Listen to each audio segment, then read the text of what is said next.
வணக்கம் ஃப்ரெண்ட்ஸ், நான் உங்கள் மேகலா. இன்றைக்கி கோபி மஞ்சூரியன் எப்படி செய்யலான்னு பார்க்கலாம் வாங்க.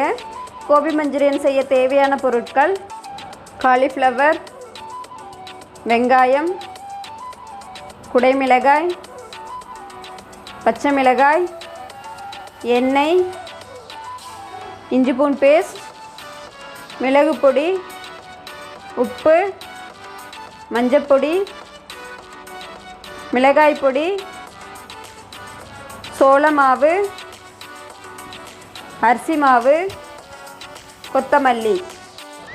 காலிஃப்ளவரை இந்த மாதிரி சின்ன சின்ன பீஸாக கட் பண்ணி சுடுதண்ணியில் ஒரு 10 மினிட்ஸ் ஊற வச்சுக்கோங்க.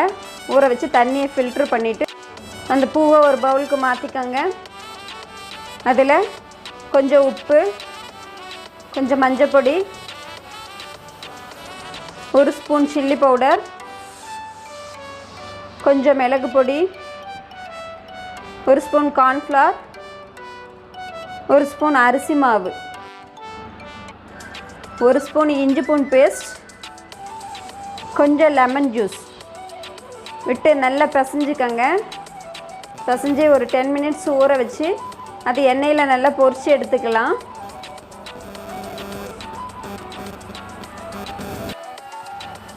ஒரு கடாயை வச்சுக்கோங்க. இந்த கடாயில் ஒரு 50 எண்ணெய் விட்டுக்கோங்க. எண்ணெய் சூடானதும் வெங்காயம் கொஞ்சம் பெருசு பெருசாக இந்த மாதிரி சைஸில் கட் பண்ணி அதில் ஆட் பண்ணிக்கோங்க.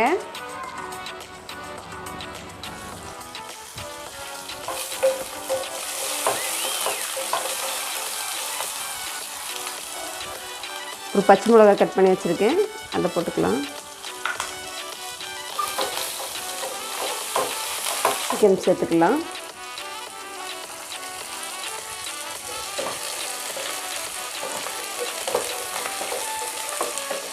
இது கூட கொஞ்சம் இஞ்சி பூண்டு பேஸ்ட் சேர்த்துக்கோங்க.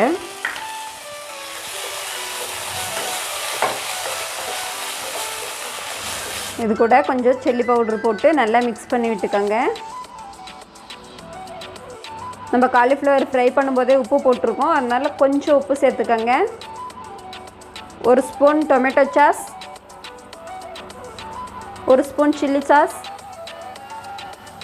1 ஸ்பூன் சோயா சாஸ் போட்டு நல்லா மிக்ஸ் பண்ணி விடுங்க. கொஞ்சம் தண்ணி லைட்டாக தெளிச்சுக்கோங்க. தெளித்து கிரேவியாக ஆக்கிக்கோங்க. இந்த மாதிரி இருக்கணும். இப்போ எண்ணெய் நல்லா பிரிஞ்சு வர டைமில் நம்ம பொரிச்சு வச்சுருக்கிற அந்த காலிஃப்ளவரை அது கூட ஆட் பண்ணிடலாம். ஆட் பண்ணி நல்லா ஒரு கிண்டிட்டு இந்த மசாலாவும் காலிஃப்ளவரும் ஒன்றோட ஒன்று மிக்ஸ் ஆன பிறகு நம்ம அடுப்பை ஆஃப் பண்ணிடலாம்.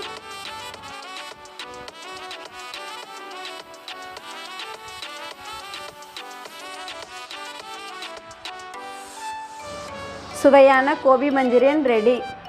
இந்த வீடியோ பிடிச்சிருந்தால் லைக் பண்ணுங்கள், ஷேர் பண்ணுங்கள், கமெண்ட் பண்ணுங்கள், மறக்காமல் சப்ஸ்கிரைப் பண்ணுங்கள். பக்கத்தில் இருக்கிற பெல் ஐக்கானை கிளிக் பண்ணுங்கள். தேங்க்யூ.